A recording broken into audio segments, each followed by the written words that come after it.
Hello CBSE student class 10th and 12 कैसे हैं सब लोग। आई होप आप सब बढ़िया होंगे। This side Mohit Maseen here. I hope and आप सब बच्चों का रिजल्ट जो अच्छा आया होगा, क्लास 10th वालों का भी और क्लास 12th वालों का भी।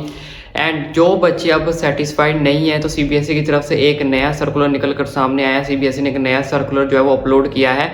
तो जो बच्चे अपने रिजल्ट को लेकर अनसेटिस्फाइड हैं या जिन्हें लगता है कि मेरे नंबर ज़्यादा आ सकते थे, या फिर जो बच्चे रीवैल्यूएशन का प्रोसेस जानना चाहते हैं या और वेरिफिकेशन का प्रोसेस जानना चाहते हैं, तो सीबीएसई ने अपना जो नया सर्कुलर है क्लास 10th वालों के लिए भी अपलोड कर दिया, क्लास 12th वालों के लिए भी अपलोड कर दिया है। लेकिन उसके लिए सीबीएसई ने कुछ गाइडलाइंस लिखी है, वो मैं आपको पढ़ के बता देता हूँ क्या है। तो सीबीएसई ने अपनी तरफ से 4-5 गाइडलाइंस लिखी है। अगर आप ऑल सारी पढ़ना चाहते हो तो आप उनकी ऑफिशियल पेज पे जाके पढ़ सकते हो, ऑफिशियल वेबसाइट के ऊपर। लेकिन जो मेन पॉइंट्स मैं बता देता हूँ। इनका मानना है कि 21,86,940 यानी कि 21,86,940 स्टूडेंट बच्चों ने जो था वो एग्जाम दिया था। तो स्टूडेंट थे हमारे पास, तो जिसमें से 24,491 स्कूल बनाए गए थे, स्कूल थे, 76 सब्जेक्ट थे, 26 कंट्री अब्रॉड के स्टूडेंट थे। और उसके बाद 1,42,15,110 आंसर बुक जो है वो इवेल्युएट की गई हैं टीचर की तरफ से। 1 करोड़ से ज़्यादा जो है बुक्स जो है आंसर बुक्स वो चेक की गई हैं। तो इनका मेन मोटिव यहाँ पे कहने का क्या है, मैं पॉइंट्स आपको सीधा सीधा बता देता हूँ कि जो हमारी इवैल्यूएशन है वो काफ़ी ज़्यादा अच्छे तरीके से हुई है। अगर आप इन सब चक्करों में पढ़ना चाहते हो तो सीबीएसई ने पहले एक चीज़ बोल दी कि हमारी तरफ से मैक्सिमम चांस है कि हमने हर चीज़ के अंदर हमने ठीक किया है, हमें नहीं लगता हमने कोई गलती की होगी। लेकिन इंसान है, गलती तो हो ही सकती है, तो ऐसे तो हो ही नहीं सकता कि गलती नहीं हो सकती। तो यहाँ पे लिखा है हमारे पास most staff are deputed for evaluation. हमारे पास जितना भी स्टाफ से चेक करने वाला वो काफ़ी ज़्यादा अच्छा था। साइंस, सोशल साइंस, पीजीटी के टीचर थे, फिजिक्स केमिस्ट्री के भी टीचर थे, सबके टीचर्स हमने बिठाए थे। हिस्ट्री के, पॉलिटिकल साइंस के, ज्योग्राफी के, इकोनॉमिक्स के हमारे इवैल्यूएटर्स थे। उसके बाद उनको 20 आंसर कॉपी ही चेक करने के लिए दी जाती थी एक दिन के लिए, और 8 घंटे का टाइम दिया जाता था जाके, यानी कि बहुत सेटिस्फैक्शन से उन्होंने आपकी कॉपी जो चेक की है। ट्रेनिंग दी जाती थी उन्हें हर तरह से कि कैसे कॉपी चेक करनी, कैसे नहीं चेक करनी। जो आपके हेड टीचर से होते हैं वो उनके चेक करते रहते थे कि कॉपीज चेक कर रहे हैं या नहीं कर रहे। भाई ये सब कुछ लिखा हुआ है। तो चलो 12th वालों को भी यही लिखा हुआ है और 10th वालों को भी यही लिखा हुआ है।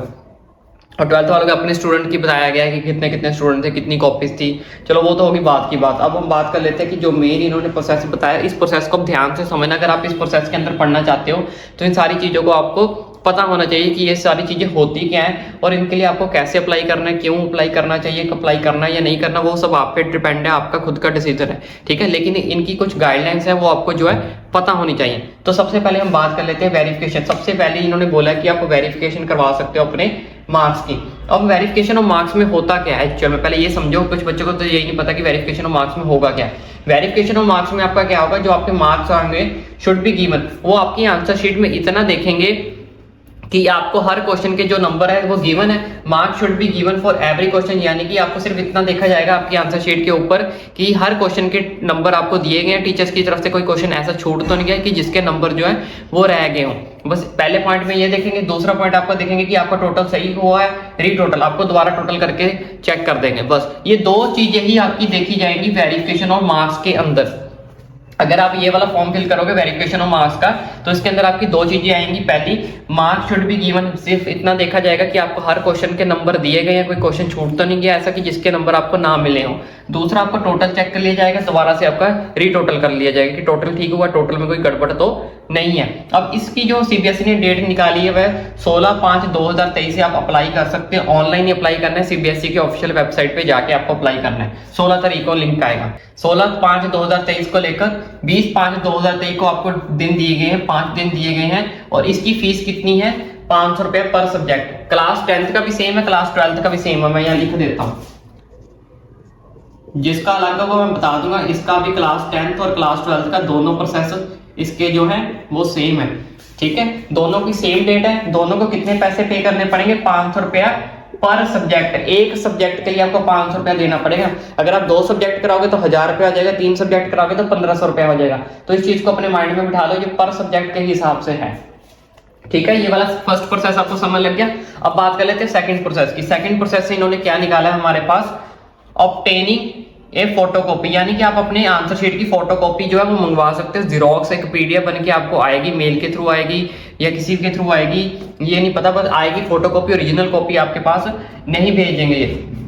और इसकी जो डेट है वो है 31/5/2023 को इसकी रजिस्ट्रेशन स्टार्ट होगी। अगर आप इसका फॉर्म फिल करना चाहो तो फॉर्म फिल कर सकते हो। इसका जो लिंक है वो 31 तारीख को ओपन होगा, 31/5/2023 को लेकर 1/6/2023 तक।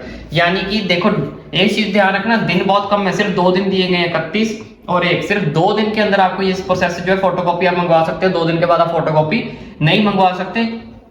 इसके लिए आपको 5 दिन दिए गए हैं, लेकिन इसके लिए आपको सिर्फ 2 ही दिन दिए गए हैं। तो इस चीज को अपने माइंड के अंदर रखना। तो फोटोकॉपी में क्या होता है, फोटोकॉपी वाला प्रोसीजर में आपको बता दें। तो जैसे ही आपके पास कोई फोटोकॉपी आती है, आप अपनी आंसर शीट को चेक कर सकते हो कि कहीं पे आपको पूरे पूरे नंबर मिले हैं, कोई गड़बड़ तो नहीं है, कोई आपका आंसर गलत है, आपका सही हो लेकिन उन्होंने गलत किया हो, या फिर किसी के नंबर छूट गए हो। तो उस चीज को आप क्या कर सकते हो, जो आपके एरिया में रीजनल सेंटर होगा, ये आपको बताएंगे कि आपके पास रीजनल सेंटर कौन सा आया है। जब आप फोटोकॉपी बताओगे ना, वहाँ फिल करोगे फॉर्म अगर फिल करना चाहते हो, तो वहाँ पे आपको बता दिया जाएगा कि आपके लोकल में जो आपका रीजनल सेंटर है वो कौन सा है। तो आपको वो पीडीएफ लेके वहाँ रीजनल सेंटर जाना पड़ेगा और बताना पड़ेगा उन्हें कि यहाँ पे मेरा ये क्वेश्चन सही था, लेकिन सीबीएसई ने मेरे नंबर जो है वो कट कर दिए गए। तो रीजनल सेंटर में जो हेड टीचर्स होंगे वो इस चीज के ऊपर क्या करेंगे, गौर करेंगे, आपकी बात सुनेंगे। अगर वो जेन्युइन चीज सच हुई या सही हुई तो आपको वहां पे उस चीज के नंबर जो है वो बढ़ा दिए जाएंगे। लेकिन इसके लिए मेहनत आपको खुद करनी पड़ेगी। आपको खुद फोटोकॉपी मंगवा के आंसर शीट चेक करनी पड़ेगी, आंसर ढूंढने पड़ेंगे कौन से सही है कौन से गलत है। अगर आपके पास 100% प्रूफ है, सॉलिड प्रूफ है कि हाँ भाई ये मेरा क्वेश्चन सही है, तभी आप रीजनल सेंटर जाके उन्हें चैलेंज कर सकते हो। अदरवाइज आपके पास कोई और ऑप्शन नहीं है। ठीक है, और पेनिंग है फोटोकॉपी। अब इसकी चार्जेस देख लो, इसके चार्जेस कितने हैं। इसके चार्जेस है 500 रुपया पर आंसर बुक। एक शीट आंसर बुक के लिए, यानी कि एक पेपर के लिए आपको 500 रुपया पे करना पड़ेगा क्लास 10th वालों को।